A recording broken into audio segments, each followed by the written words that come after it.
Insurance isn't one size fits all. That's why drivers have enjoyed Progressive's Name Your Price tool for years now. With the Name Your Price tool, you tell them what you want to pay, and they'll show you options that fit your budget. So whether you're picking out your first policy or just looking for something that works better for you and your family, they make it easy to see your options. Visit Progressive.com. Find a rate that works for you with the Name Your Price tool. Progressive Casualty Insurance Company and Affiliates. Price and coverage match limited by state law.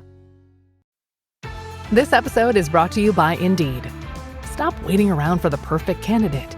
Instead, use Indeed sponsored jobs to find the right people with the right skills fast. It's a simple way to make sure your listing is the first candidates see.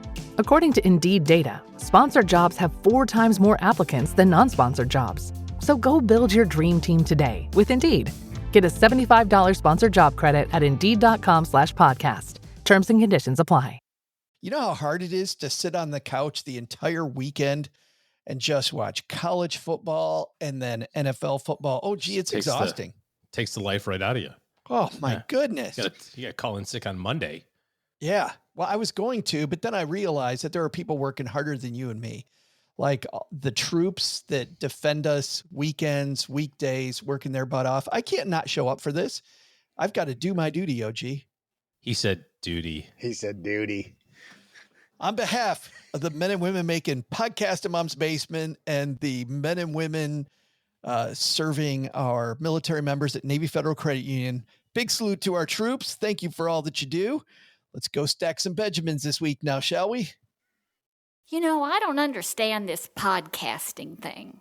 How come you boys can't have those keg parties and chase girls like all the other nice boys do? Y'all are nerds.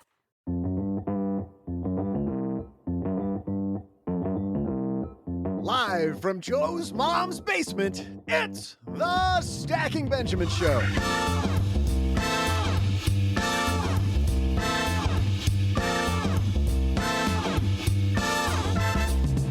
I'm Joe's mom's neighbor, Doug, and how's your retirement plan coming along? Well, today we'll make it a heck of a lot better with Morningstar's Director of Personal Finance and Retirement Planning, Christine Benz. In our headlines, the world of real estate commissions is changing, and now you're in the driver's seat. How do you negotiate with an agent? We'll share.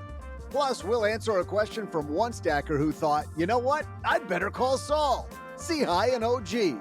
And I'll also share, because sharing is caring, my amazing Morningstar themed trivia question. And now, 2 guys who are negotiating hair loss and losing. It's Joe and OG.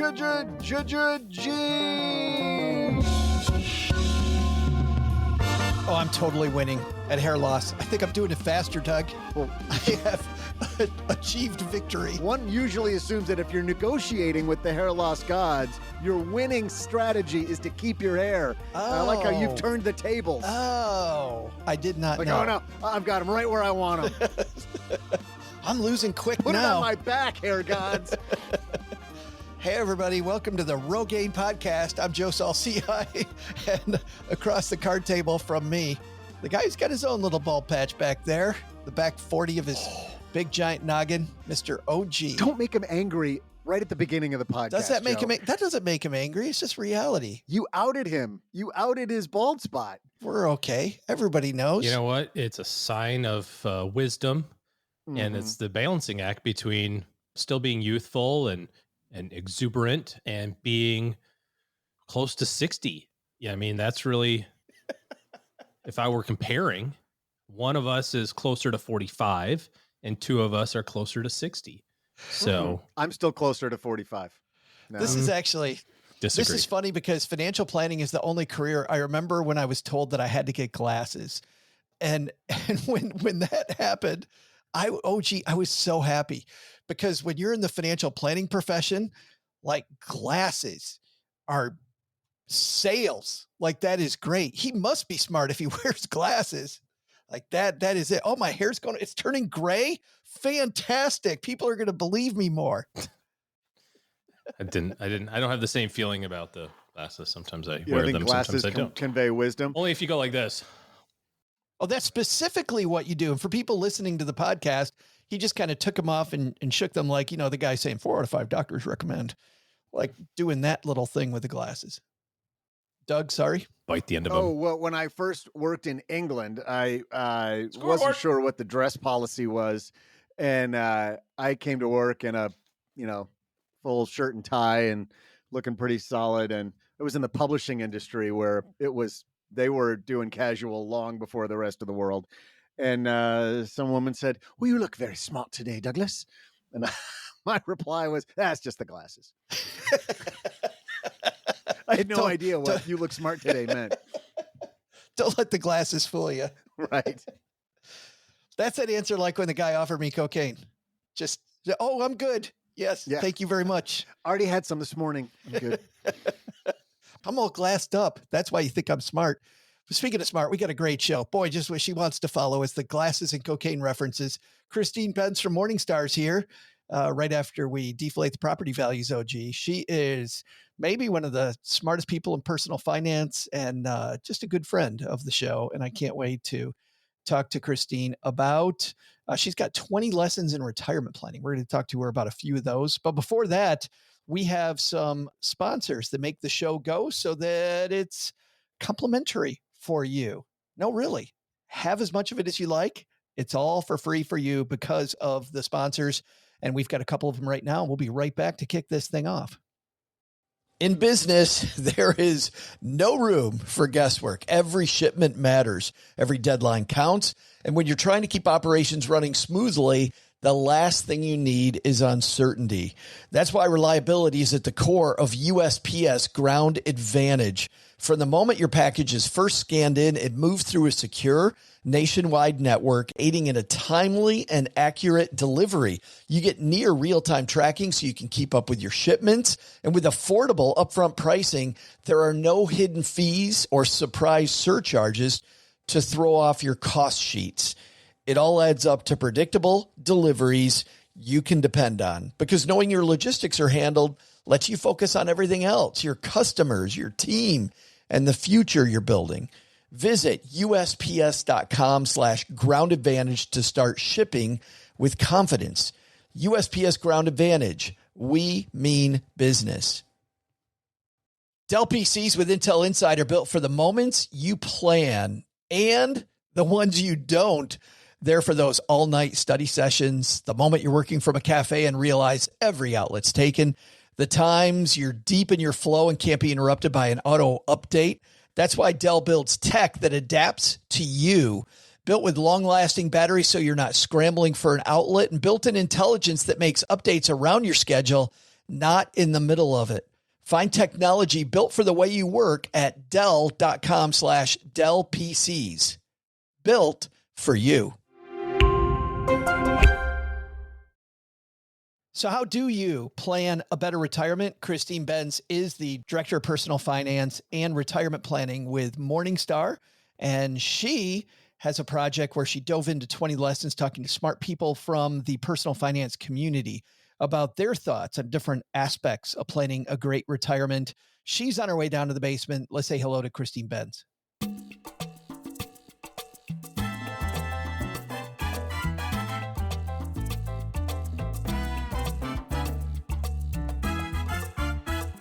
I'm so happy she's back here with us. Christine Benz, how are you? I'm so good, Joe. Thank you so much for having me on.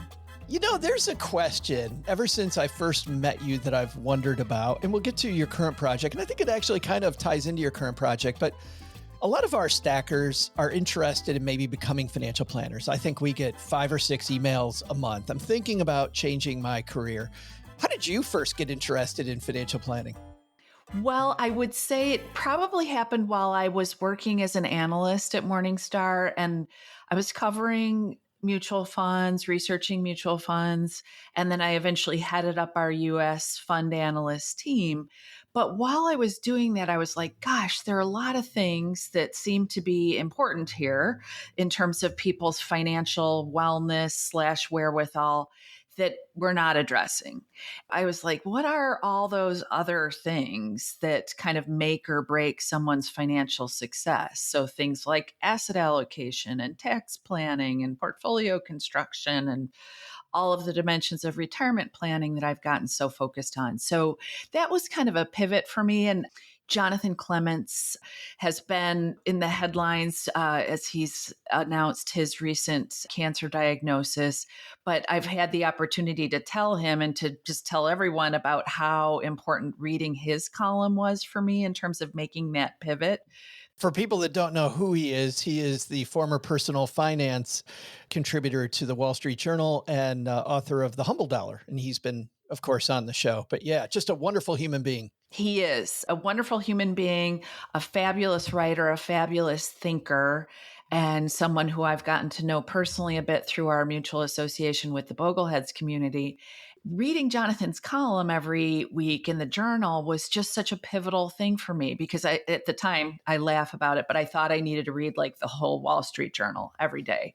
So I would, read all this stuff about corporate actions and blah, blah, blah. And then I'm like, but this guy, he seems to be telling people what they really need to know and what they can safely ignore.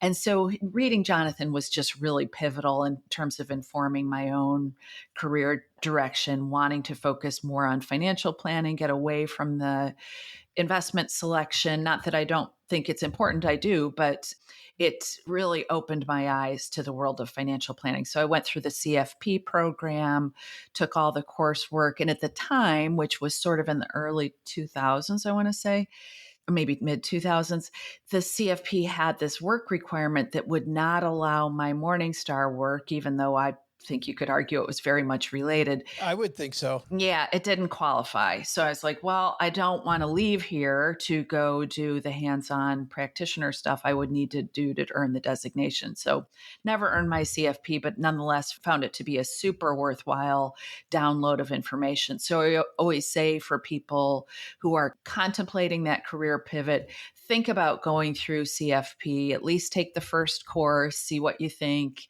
and then go from there. Because whenever I look at a planner, I always take their measure by seeing, well, what are their designations? And if someone is purporting to be a planner, I really like to see those CFP credentials, which I do not have.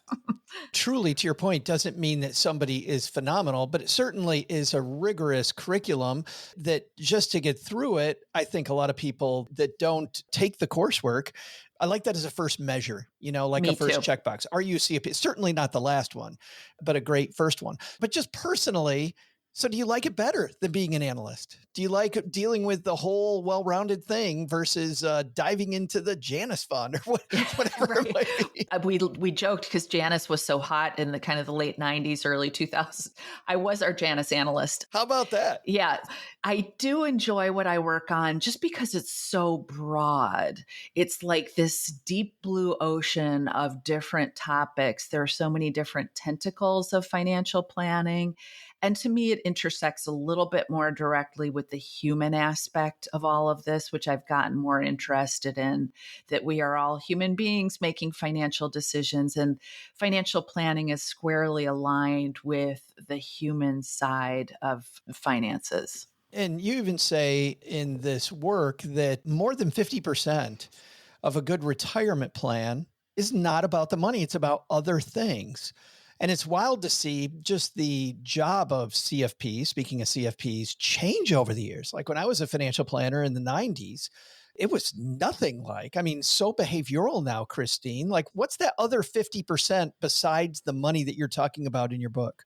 Yeah, I've gotten an appreciation for all of those other things, and an appreciation for retirement planning is not a math problem. I think Michael Finke said something like that in the book. And I've just come to realize the importance of purpose later in life as we step away from work.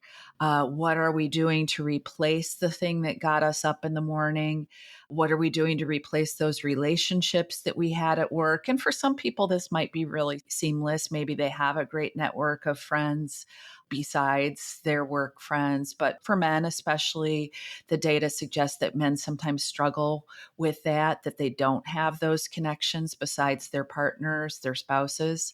So purpose, relationships, physical activity, keeping yourself healthy later in life, making smart housing choices. And of course, that's intertwined with the financial piece. But all of the other dimensions of your life, are a component of retirement planning. And I think when you bring them in and when you marry them to the financial, the whole thing just comes to life and it becomes more fun when you think about, well, here's my vision for what I want my later years to be like. And also, to have sober thoughts about how you think your life will evolve, because unfortunately, I think it's the human condition that we kind of think of ourselves today as how it will ever be thus, that we think will always be, I'm not going to change. You're going to change. Right. Yeah, exactly. So looking forward and thinking about how retirement may actually be kind of a series of phases, and making sure that you're kind of getting ahead of those phases so that if there are decisions that you need to make down the line, that you've been thoughtful about them and you've communicated them to your loved ones. It's so much more comfortable. As I was reading through these 20 lessons, and we'll get to just a couple of them here in a moment, but I was reading through them. I think it's very comforting. It's like the pilot coming on and telling us that there's going to be turbulence ahead. I'm generally a nervous flyer if they don't tell me. I imagine, I don't know about you, Christine, but whenever the plane hits turbulence and the pilot hasn't said anything, I'm imagining these two people in the cockpit just screaming and the plane's going down and there's warning lights all over the place. But if they tell me, hey, buckle your seatbelt, it's going to get bumpy, and this is kind of what to expect, it makes it easier. I feel like this roadmap you're trying to set out with these people is very much the same. Yeah, thank you for that. That was the goal, to help people look forward beyond where they are just as they embark on retirement, to think of retirement as a series of phases. I do think a great way to address it, and just to put yourself in the driver's seat or in the pilot cockpit, however you want to put it, but to make sure that if you are changing, if you need to make changes to your lifestyle, that you're driving those changes, not your kids necessarily. You structure this project as 20 discussions with very smart people in the space.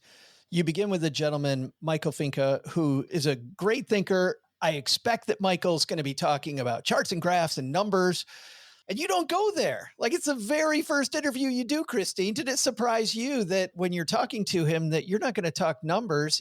You lead off this book with feelings. Well, exactly. And that's why I wanted to lead off the book in that way.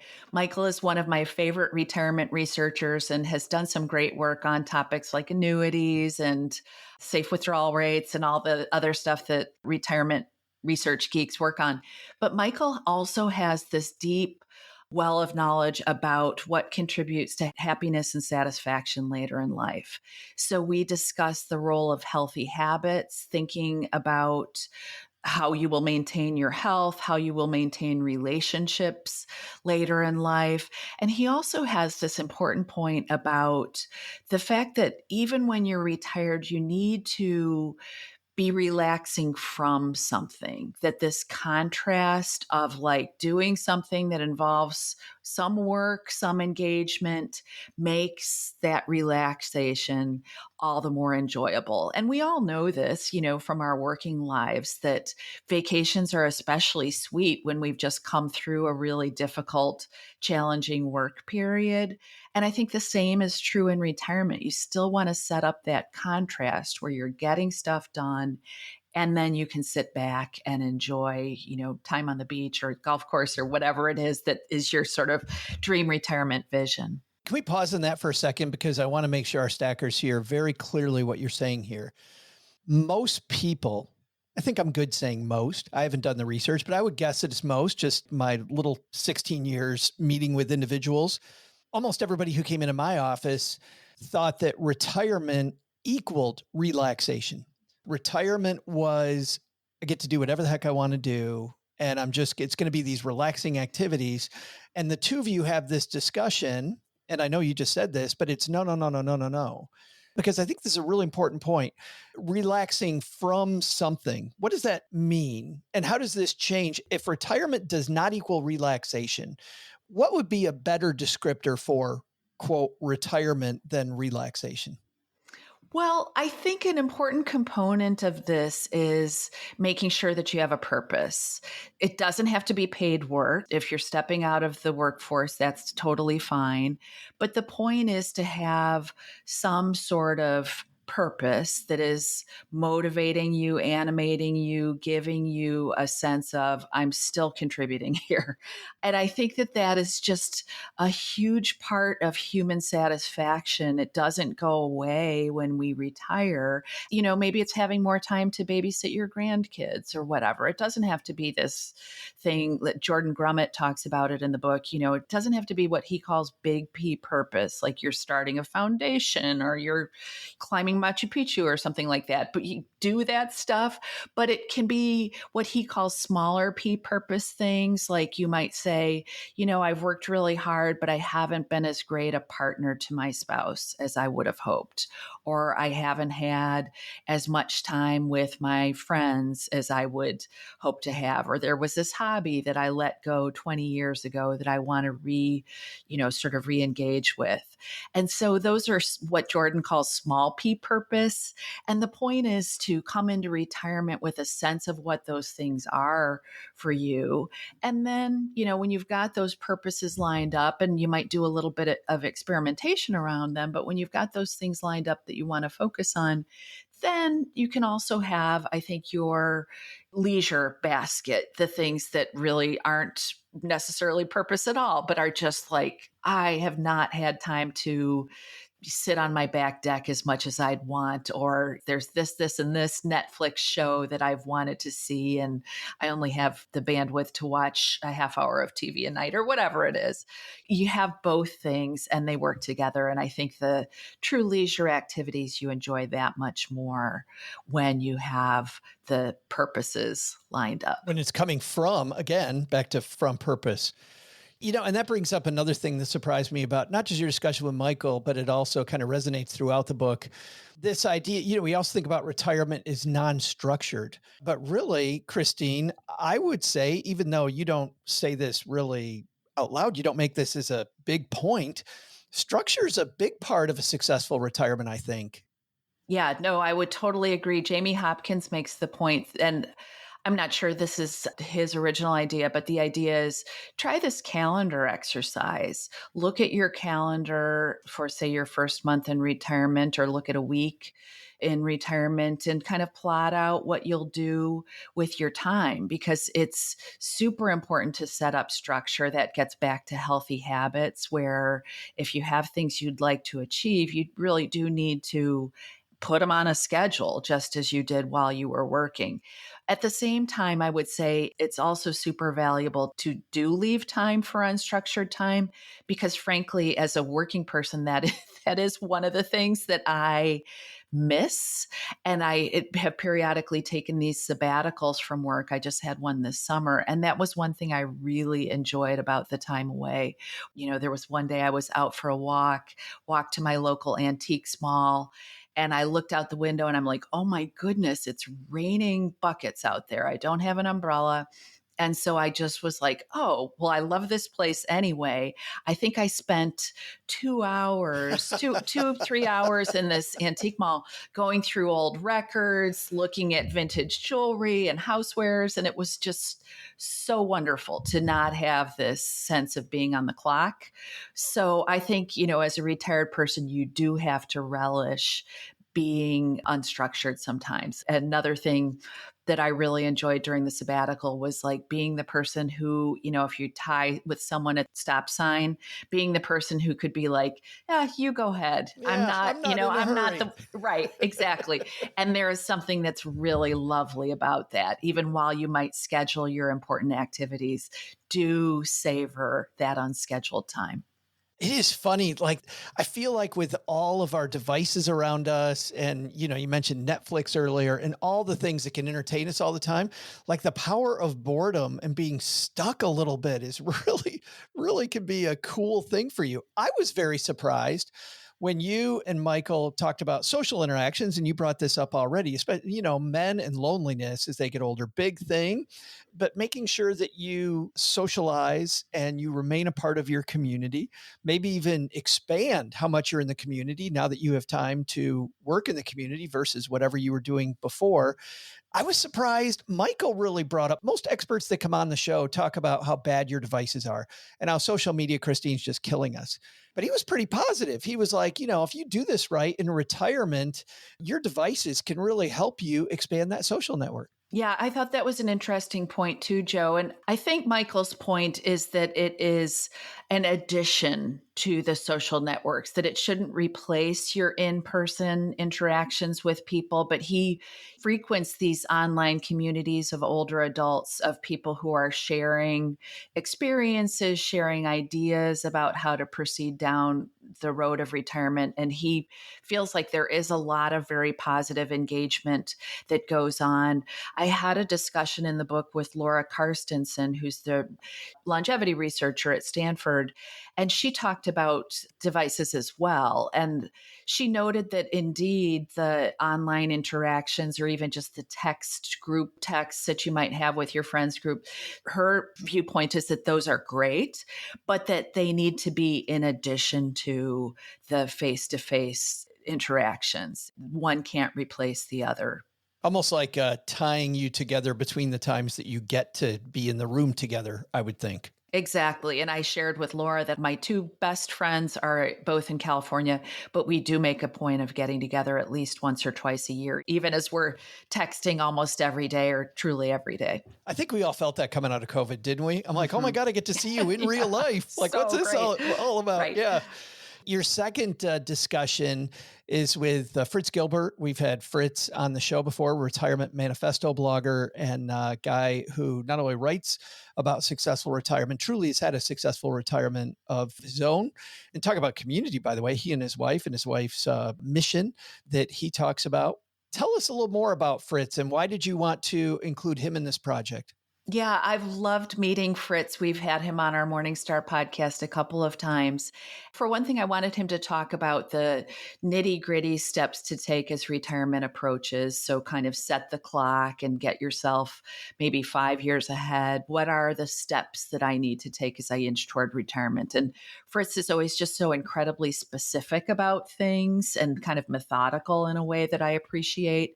But I did want Fritz to be part of the project because, as you said, Joe, I think he so beautifully illustrates how to do retirement well, in that he and his wife have this charity project called Fences for Fido, where they're building these fences for dogs that would otherwise be on chains.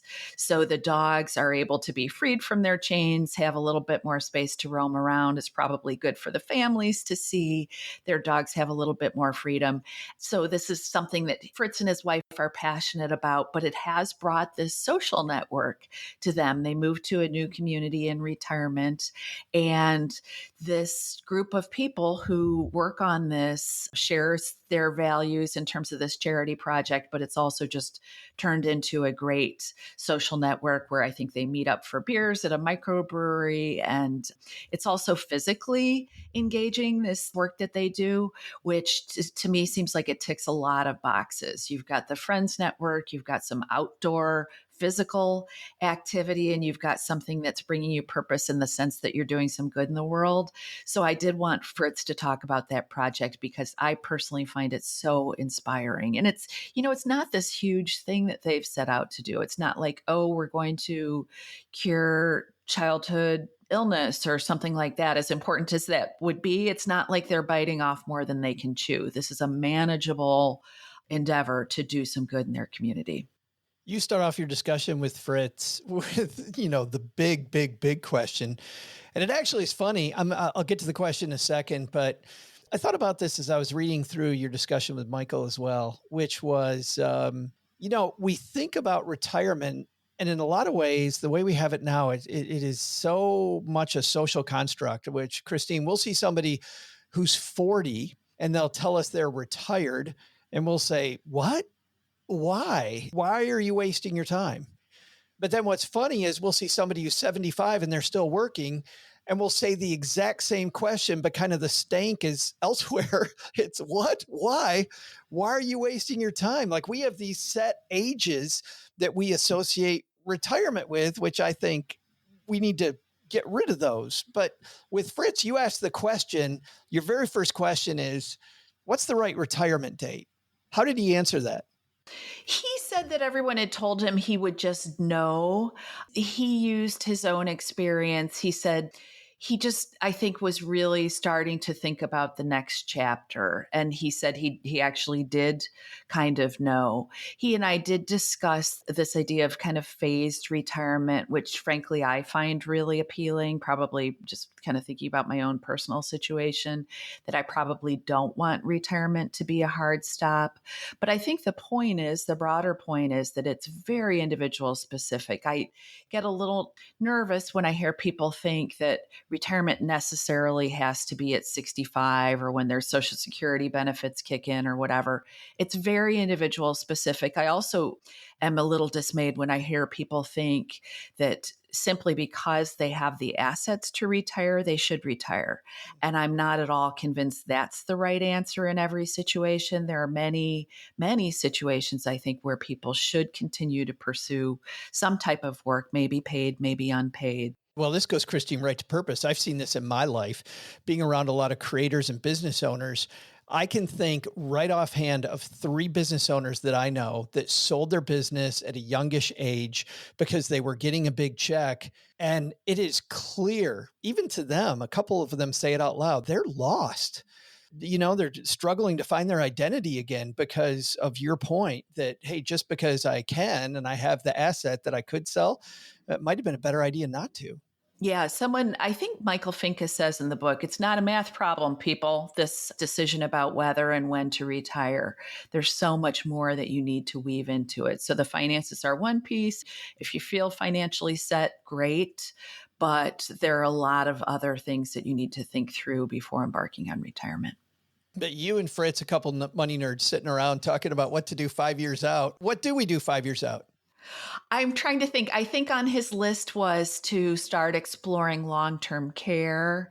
I would argue you should probably start in kind of your mid-50s to be thinking about that decision. And you're talking about the issue, not the insurance, right? Well, maybe both, but making sure that you have a plan for long-term care is crucial.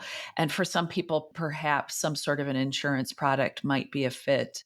But for others, especially those with substantial assets, thinking about, well, how much do I need to set aside for long-term care? Where am I putting those funds? How am I investing the money? All of those sorts of considerations. Social Security claiming decisions, I think, was probably sort of toward the front end of the thought process for Fritz on the calendar countdown to retirement.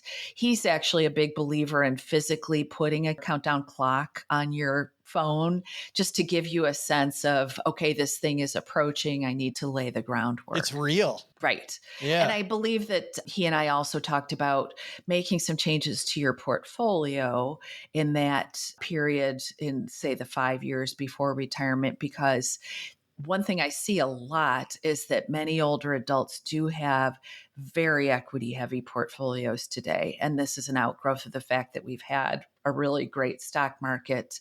They have not de-risked. Bonds have not been great. They haven't been a compelling alternative, but yields have come up a lot. And I do think that de-risking is a really great idea for people at that life stage. Don't wait until you're like a year before retirement to say, oh, holy cow, I'm 95% stocks in my retirement portfolio. You need to get ahead of that and start building out that bulwark of safer assets. I totally would agree that it's return chasing. It's been forever and it will be 50 years from now. It's going to be people chasing what was hot yesterday. That's always going to happen. But do you also think it has something to do with longevity? Like we stay in equities longer because we know that we may live longer? Well, potentially so. And I do think no matter who you are, if you have some sort of an investment portfolio and you need it to grow, you do need the growth that stocks can provide. So I would argue that most retirees probably should have a minimum of 50% of their portfolios in stocks, probably more. And that is because, when we look at the various asset classes with the best long run opportunity to outrun inflation by a decent margin, stocks are it. Fixed income assets and certainly cash are not it on an inflation adjusted basis. You might modestly outperform the inflation rate, but probably not by a lot. So you're not going to get any growth there. You have such interesting conversations with 20 brilliant and compelling people like friends of the show, Gene Chatsky, Ramit Sethi, Cameron Huddleston, our collaborating partner. Of course, you mentioned him earlier, Jordan Grummett, aka Doc G. Where did you find most of these people overlap? Was there a theme that you maybe, Christine, did not expect as you're doing these interviews? One theme, and I referenced it earlier, is the idea of phasing into retirement. Several of the experts discussed the value of that, about being thoughtful about that, potentially seeing if you can kind of have a mental ledger as retirement draws close, where you're thinking about your work and you're creating that stop doing list, like the things that you do not enjoy. Okay, let's put them to one side and say, whatever we do later in life, it will not involve these tasks. But then take stock of your really happy days at work. If you've had a great day and you kind of walk out of work thinking like, yeah, that was a really good day. Take stock of your activities. Are there some of those things that you can carry forward later in life? And again, it doesn't have to be by continuing to work, but if you're pursuing volunteer activities, for example, making sure that they entail some of those sort of kindred activities to what you were doing while you were working. So that was one thing. Numerous people also talked about the virtue of trying to be thoughtful about enlarging your non-portfolio income sources. So people approach this in different ways, but the name of the game is to try to get those to be as large as you possibly can coming into retirement or in the early years of retirement. So that's looking at maximizing Social Security. And I talked to Mary Beth Franklin about making sure you get your fair share of Social Security. Numerous people discuss the role of annuities. Some hate them, some actually like them. So that was an interesting debate. People have differing views about annuities. Those were a couple, That's such couple a of the shock, key topics. Christine. Yeah. Such a shock.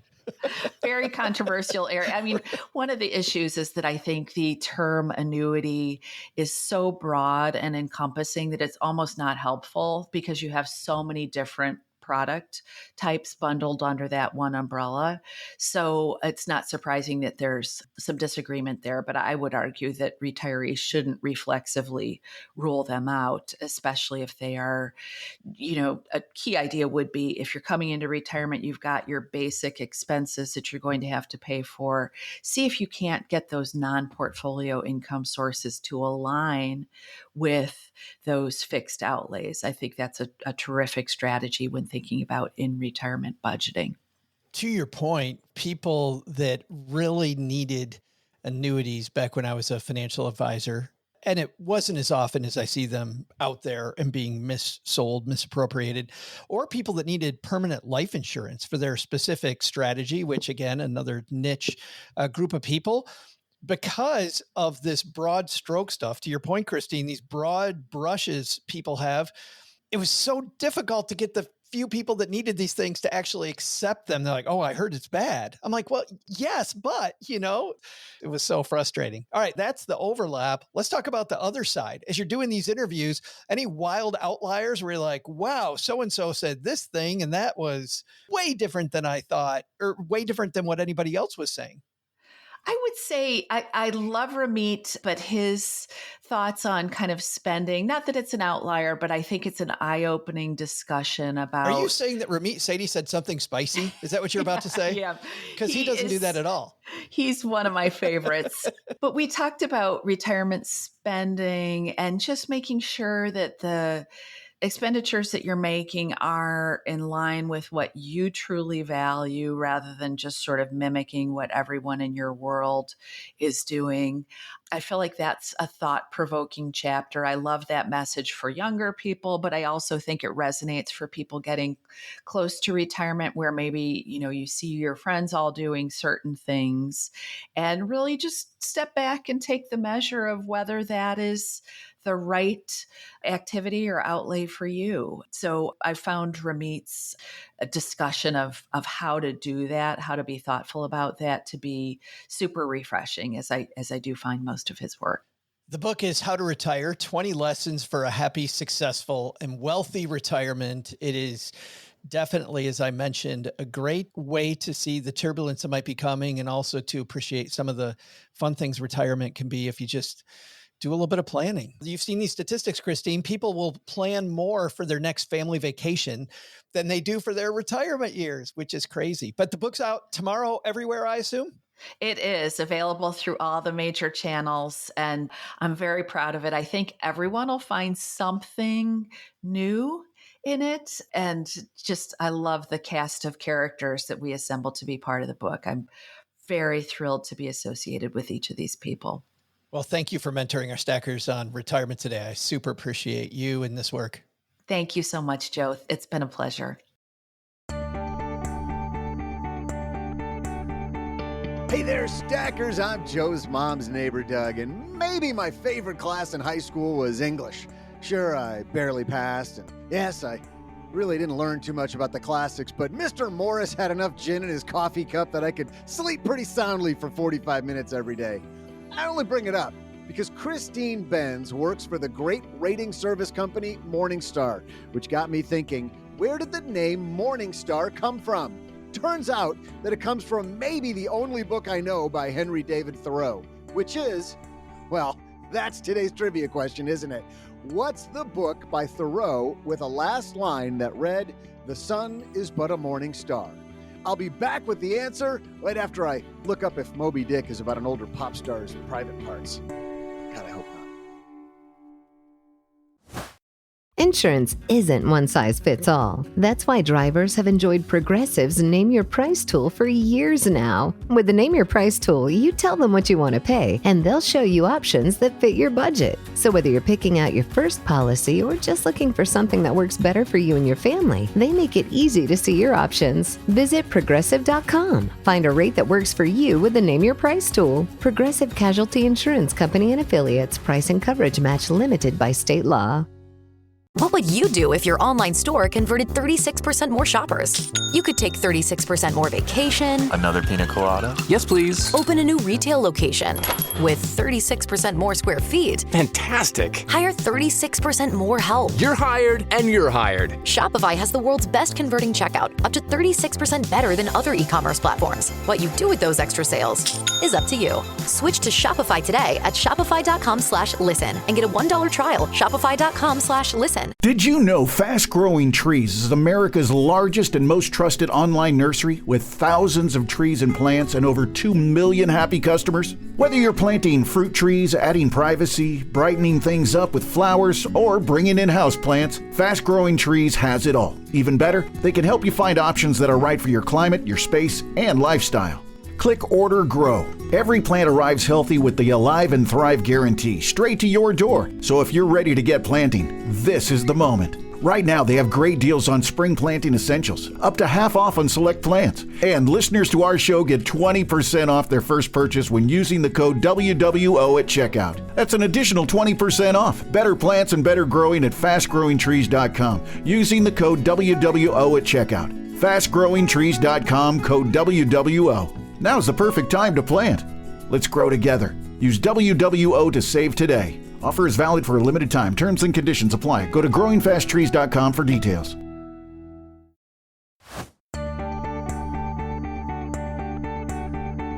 Hey there, stackers. I'm whale watcher and high school Cliff Notes junkie, Joe's mom's neighbor, Doug.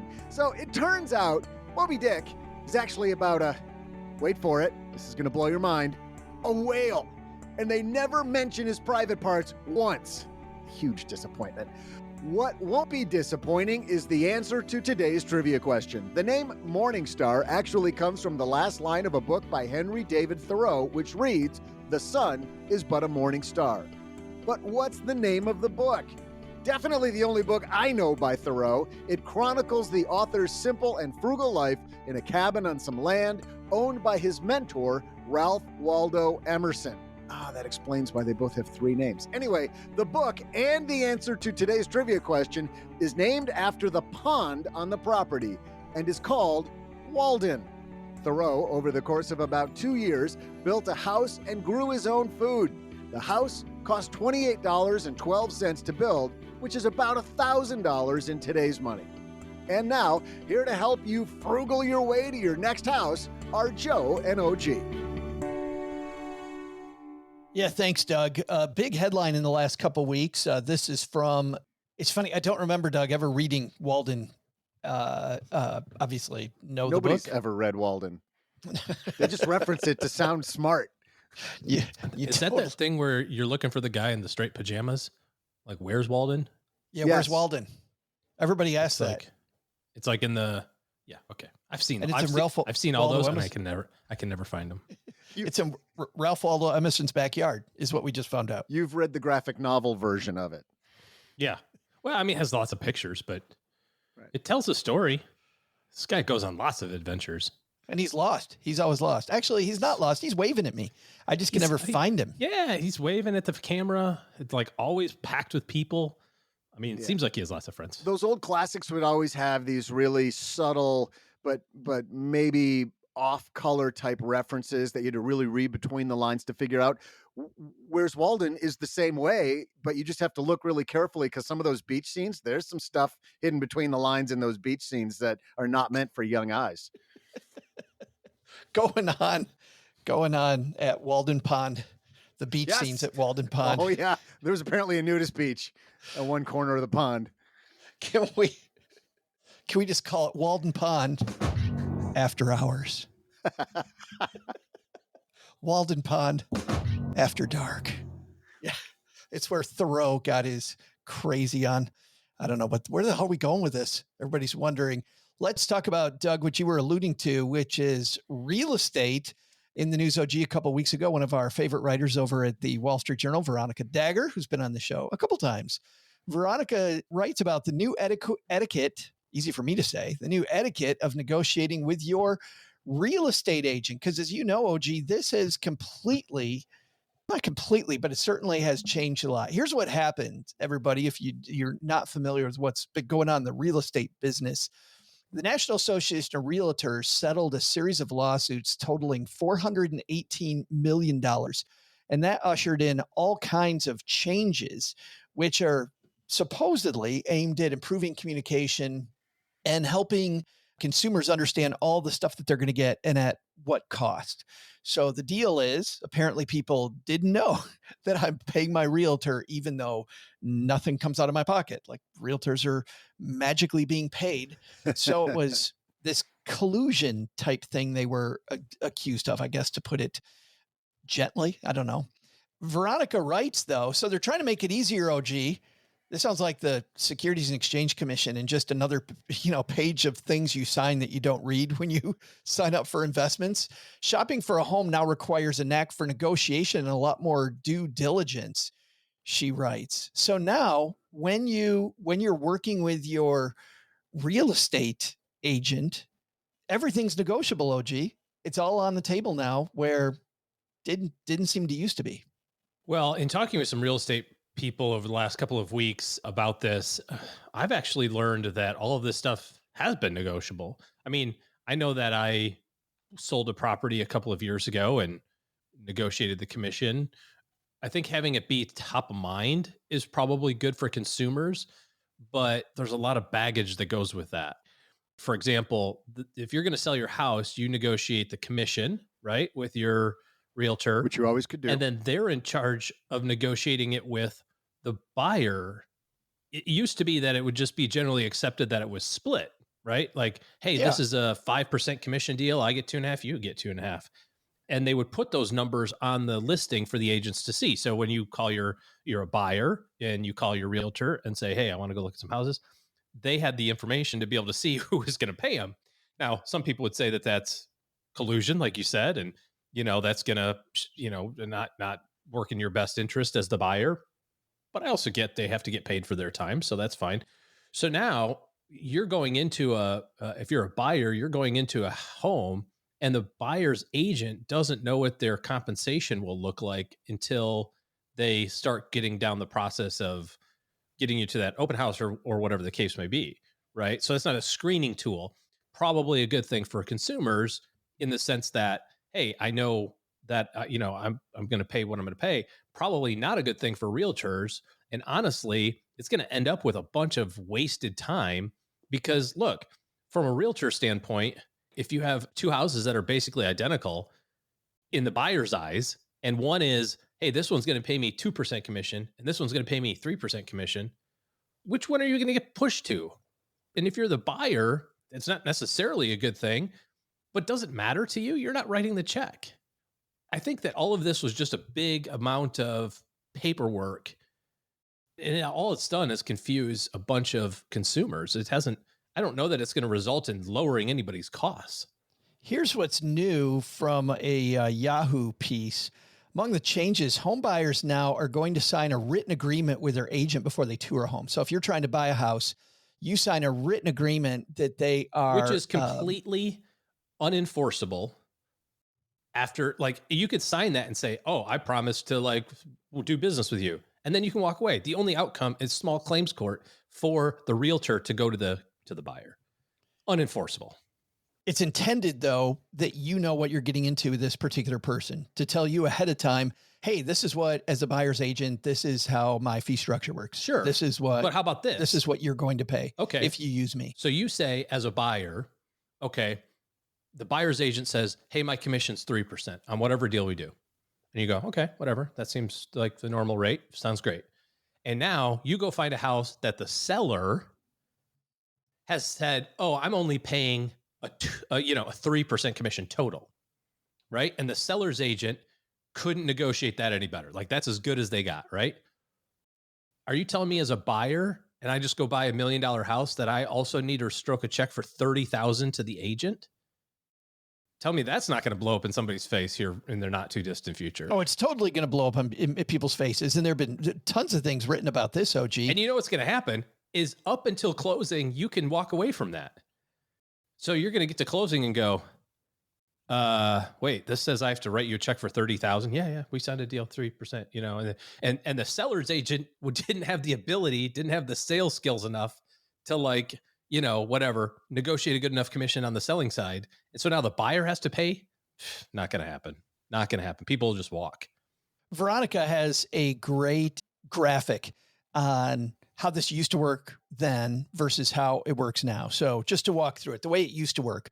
Number one, when listing a house for sale for $500,000, the seller agrees to pay the seller's agent a percentage of the sale price, 6%. So there's one negotiation that traditionally happened, OG, and it was between the seller and their agent. So $500,000 price, $30,000 commission. Number two, the buyer agrees to buy the house for $500,000. And when the sale closes, the seller's agent gives part of the commission, often half of that, 3%, to the buyer's agent. So they pay a part of their commission over to the buyer's agent.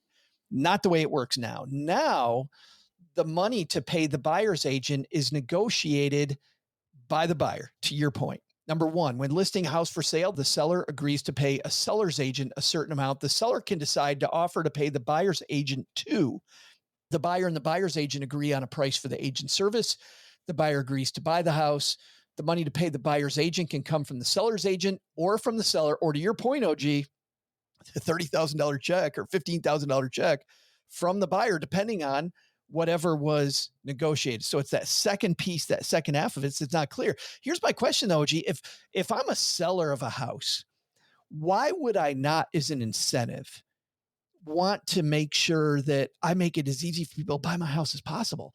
Like, I would think as a seller in a competitive market, you know what? I'm going to go ahead and pay the buyer's fee because I want this house to move. Yeah. And that's really the thing. The struggle is when you go to sell your house, you're negotiating for your total commission price that you're going to pay as a seller, right?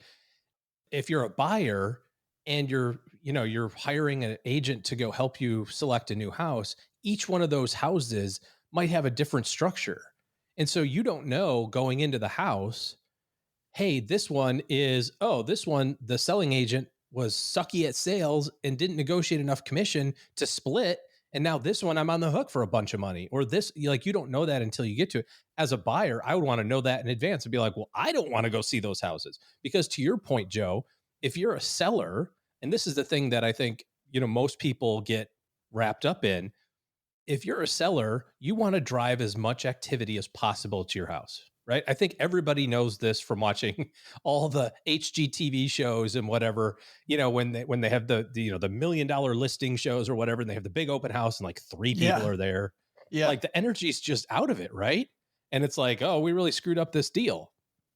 Because you want a lot of excitement. You want a lot of people in the neighborhood. You want a lot of people there. And how do you incentivize that? You incentivize it by paying them to do it. You just go, look, I'm going to pay you a full commission on this deal.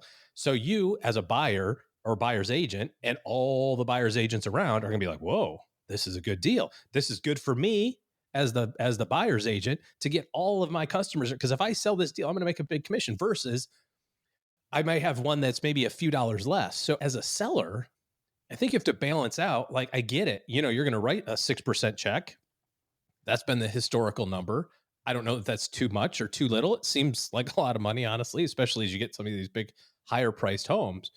But what's the balancing act between I can sell my $1 million house, it costs me 60 grand to do it, but I can sell it in a weekend versus it takes me 4 months to sell it, or I got to drop the price by 5%. That's $950. I could have sold it for $960 full asking, or $940 just to incentivize good professionals to work on my behalf. Yeah. So I think it's going to be a really tough balancing act. And I think that there's a big issue with blindly signing buyer's agents agreements going, I'm going to pay X percent. Basically as the buyer, you're saying, I will guarantee your comp no matter what the other side of the transaction has done or not done. And it's like, well, why do I have to be on the hook for that guy being a sucky salesperson? You know what I mean?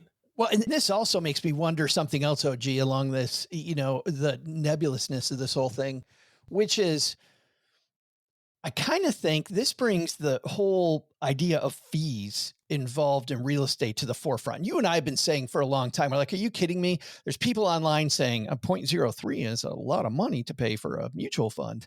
And then the same person goes out and pays 6% for a piece of property. And they think it's a great deal and don't think at all about the fees. I think this does bring the fee thing up, which also means, and I'm wondering your take on this, do you think you've got all these people in real estate that are part-time, that are just middle people, they truly aren't great at sales. They just kind of hang on and get credit and facilitate the deal, but don't really bring any much value to the table. You think this washes a bunch of crappy real estate pros out of the market? Well, that's already been happening with if you're part-time in anything and the economy starts going in the opposite direction from that industry, you're not going to be doing that thing very much anymore anyway. So you're already seeing that interest rates rising. Those who are really professionals that have full-on networks and referral sources and are, like you said, providing lots of value regardless of scenarios, they're still busy. The ones that are like, oh, my brother-in-law got his real estate license 3 Tuesdays ago, he can sell your house.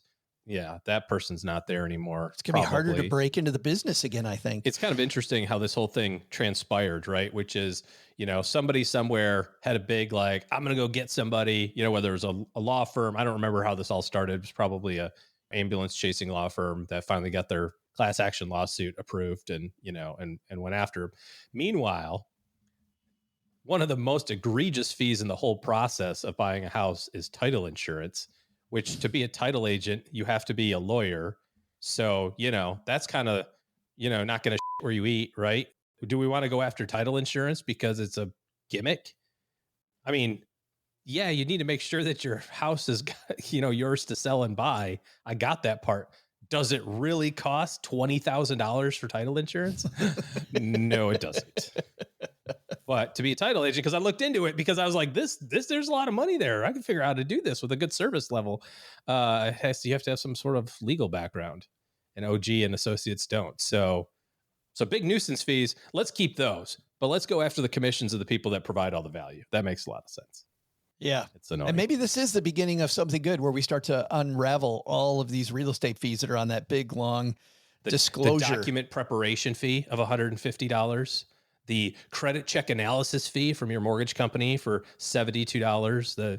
All those, like, I just had a client that bought a house and I looked through their disclosure documents of all their stuff. And I'm like, what is going on here? Like, some of the stuff it makes sense, right? Like, obviously prorated taxes that you have to pay. Yeah. Like, that's prorated insurance. That's fine. It's like, Buyer's title agent super duper analysis charge $3,000. And we have talked about this in the past. You want to work with people that are good at what they do, and you want to make sure that they get paid because of the fact that people that are truly good at what they do, they're going to get paid. And if you're not going to pay them, they're going to go to people that will pay them. And these people, it's a cost benefit analysis, right? You buy a nice sweater that's going to last for a long amount of time, it's going to cost more. Price is only an issue absent value. And if you can provide tons of value, then it doesn't matter what you charge, whatever your business is, right? You can have a medical professional, a financial professional, a real estate professional, a tax professional. Your lawn care guy could charge a bunch of money relative to everybody else. But if they provide a lot of value and do a lot of things for you that you get a lot of outcome from, then it's worth it. It's not an absolute dollar amount that you say, well, it's worth it if it's under $500 a month. It's like, well, what if your tax guy saves you $700 a month? Is it now worth $650 maybe? I mean, I don't know. But if there's some value there, you have to decide what the value is. And that's really, if there's a silver lining in all this, I think it's the fact that the consumer now gets to really put their finger on, here's what I value. And if you are like, I don't need to have a buyer's agent. I don't care if this house sells overnight, and I'm okay with paying for the value associated with that. I'm going to pay a lower commission. I'm going to have, whatever. Then you get to choose as a consumer. So if there's any sort of outcome here that's good, it's that. But I think getting the same service level and paying lower money, I don't think that's actually going to happen. Veronica writes that, these companies have known the settlement's coming for a long time, so they've already tried to get ahead of it, smart to get ahead of the thing and put processes in place. Veronica writes that many of these firms, real estate firms, have already changed their policy like 4 or 5 times as they're ironing things out. One person in this piece says the process is clunky. It'll become a lot less clunky, I think, over time. But I think going to the table knowing that you may have to put your negotiation hat on a little bit is a great idea. And then because that's everybody's strong suit. Yeah, I know, right? And then thinking, what am I really negotiating for? Am I negotiating for lower price, or am I negotiating for a better process? And I think for me, negotiating for better process and sticking it to them to make sure that I get the service that I need to get this house sold, unless you're pro at it yourself, makes a lot of sense to me. One more thing in this, while we're in the area of real estate, OG, banks will approve you for a lot of house, 30%, sometimes 40% of the amount of money you got coming in the front door. I don't love rules of thumb, but is there any rule of thumb about how much house we really should take on when it comes to the monthly payment on that mortgage? Well, I think that there's a lot of rules of thumb here. And one of the better ones that I've heard, I can't believe I'm going to say this, is the old guy from Tennessee's version, which is 25% of your income max with a 15-year term. And if you can qualify for that, like if mathematically that works and you choose to do 30 instead, because you're going to invest the difference, but nobody does. But, that's whatever. You want the flexibility. I totally get it. I think in all the experiences that I've had, I think Joe, you can probably attest to this as well. It's like, yeah, the bank will let you get your lips just above water. Like they're okay with you almost drowning, because an almost drowning person fights like hell. And that's what they're okay with that, because they're like, you're just going to be out of the water enough that you're okay with paying interest on your credit card, because you can't let the house go, or you might be late a couple times on your car payment, but that's okay. And if there's a few overdue fees, if there's a bunch of overdue fees, but you don't go bankrupt, cha-ching, that's good for them. We're good with all of that, right? We just right about now. If you're drowning, sometimes people just give up and they sink to the bottom, and it's probably a terrible analogy. It is. It's very visual, Do you sink though? I think you basically sink and then you float back up again, I guess. Actually, most drowning victims die of a heart attack, so it's even more graphic and violent than what you're describing. Most people die of heart attacks and then drown? Is that what you mean? No, in the process of drowning, you panic so much that you have a heart attack. So when they do postmortems on victims, when they can find them, they find that they had a cardiac arrest. Huh. Well, how about that? Yeah. Okay. It kind of sucks. It's even darker. Thanks for allowing me to make it even worse than what you were describing. Sweet. We haven't done it yet, Doug, but we were going to add that the more you know theme to the soundboard, and that's what we needed. Like an after school special on drowning. Wear your life jacket, folks. Can you imagine you're like 6 or 7 year old, you get home from work. So, Mom, I learned all about drowning today on NBC. I'm never swimming again, Mom. Fill in the pool. It's like being a kid when Jaws came out. I didn't want to go in any lake, any pool, not even that little kiddie pool. I didn't want to go in there. There could be a shark. Who knows? Oh, yeah. Yeah. So I'd like to keep it at that 25% number. As you get closer to 35 or 40, which banks will let you, you're going to feel pretty stressed out. And I think in my experiences and others, the more flexibility that you have, the better. The downside, of course, is that if you make a quote unquote normal income and you try to do the math on that, you probably are having a hard time finding a house that matches up with that, depending on where you live. That's a different struggle altogether. But as best as you can, I like 25%, maybe 30. And golly, if you can get it done in 15 years, man, you will be happy. 15 years goes by really fast. Just do what Thoreau did, build your own. I mean, in today's dollars, apparently you can do it for $1,000. There you go. That's all you got to do. ChatGPT will do it for you. I figured it out. ChatGPT, how do I get a house? You buy a 3D printer and you just print yourself a house. Yeah, that's what you do. I did watch a company do that. They built the entire house for $200K. It's like 1,300 square feet, 3-bedroom, 2-bath. Yeah. We did a story about an entire community over on Stacking Deeds about that. Doug, you remember that? Yeah, it's in Texas. Yeah. Is it? Near Austin, north of Austin. I think it's right next to your neighborhood, OG. It's probably bringing your house values way up. Maybe. Look, it looks just like OG's house, but you can 3D print it. Right. It's great. We will dive even deeper into this topic in the 201, our fantastic newsletter. StackyBenjamins.com/201 gets you to the newsletter that's free and always continues the conversation in a much more in-depth way, curated links to all kinds of sources on this topic. But if you're not here for real estate help or the mortgage, you're here because just your budget doesn't really work, or the investment strategy tied to your real estate strategy. Like, how does this stuff all dovetail together? OG and his team are taking clients. So head to StackingBenjamins.com/OG, and that gets you to OG and his team's calendar. It's the first step in seeing how they can help you make better decisions as we round out 2024. Man, if you've been moving in 2024, time to get going. Let's go. We're rolling toward the fourth quarter already. I can't believe it. Fourth quarter. Four. Oh, different. Last thing before we go out to the back porch, we have released our guide to benefits. Read this before you choose your workplace benefits. Open enrollment, as you guys know, for a lot of people. Average person changes jobs every 4.2 years. Government makes changes. Companies make changes. Here's the deal with our guide. You buy it once, and as long as we have it, you get access to it. We're updating it. Kevin, who does that 201 we just talked about, worked for Vanguard and TIAA. You get OG's wisdom from the shows. We've taken that and packed it in. We've got so much in there. We sent it to HR pros for their insights and help. StackingBenjamins.com/benefits for the benefit guide. Doug, we're on the back porch, man. I've got something for the back porch. But please don't tell me we're going to talk about what happened 6 years ago on Below Deck Mediterranean. Well, no, we're not, because I'm getting caught up now, so I'm only a couple of years back. But no, I won't take everybody through that. I'll wait and pick and choose my spots to talk about the greatest show on television, Below Deck Mediterranean. What do you got, Joe? What do you have for us? I've got this story I saw. The AP had this story, and I was wondering what you guys think about this. Late French film star Alain Delon wanted his dog buried with him. This is before he died this week, according to this piece. French film icon Alain Delon once suggested he wanted his beloved sheepdog Lobo buried with him. He had a cheap dog? What's a cheap dog? Sheepdog. I thought he got it down at the pound for free. Oh, inexpensive dog. Yeah, it's a dog that impersonates a sheep, I think.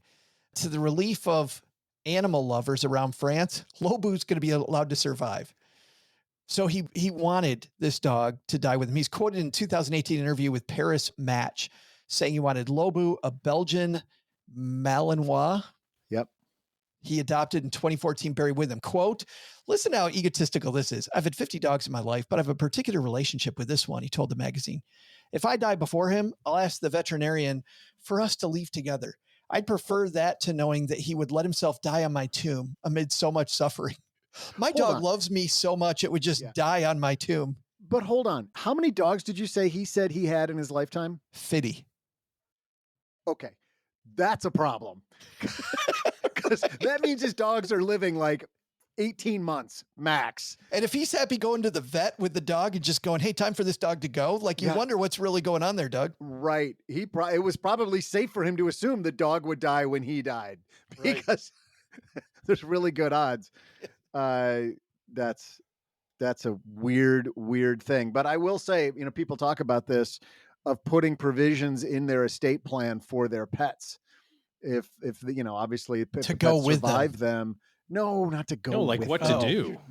Like who's gonna show up and take care of grandma's cat? Well, if it's a cat, nobody, because cats suck.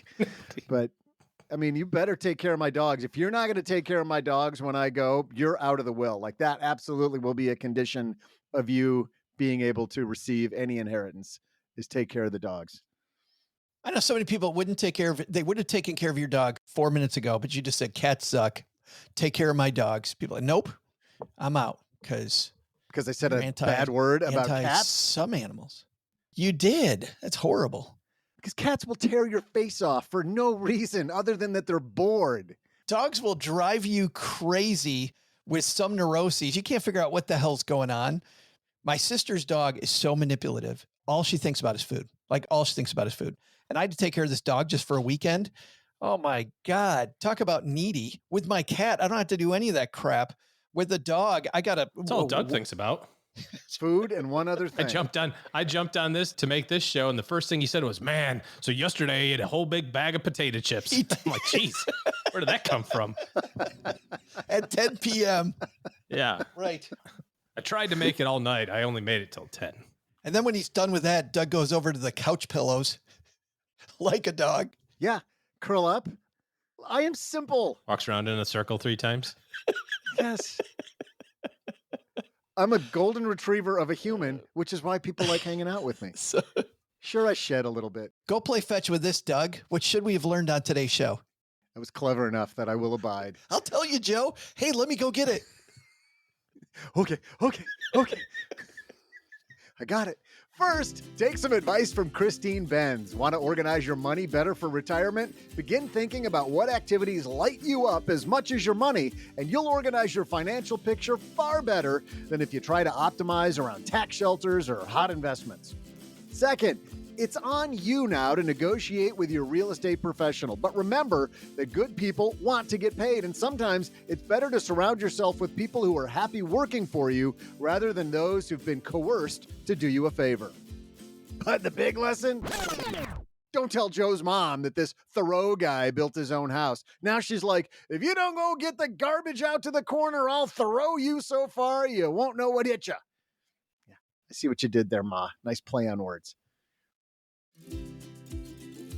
Thanks to Christine Benz for joining us today. You'll find her new book, How to Retire, 20 Lessons for a Happy, Successful, and Wealthy Retirement, wherever books are sold or at your local library. We'll also include links in our show notes at stackingbenjamins.com.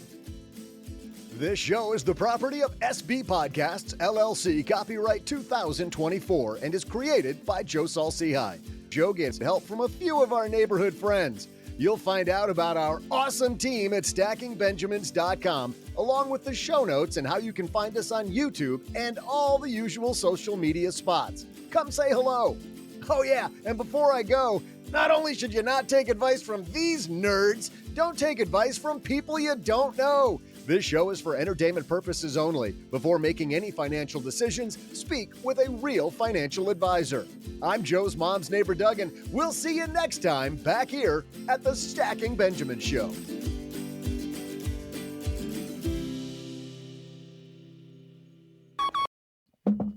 You guys can hear me, right? Yes. I wasn't sure why Josh repeated what I said, so I thought maybe he didn't hear me. Because he thought he said it better. Oh, I didn't hear you at all. You're really quiet, so no, I don't hear you very well. Really? Joe's really loud. Doug's very quiet. I can hear you fine. I hear you both fine. I'll go up 1 on my gain. There you go. All right. All right. I mean, this is higher than I usually am. You are so high. That makes me giggle. And I'm hungry.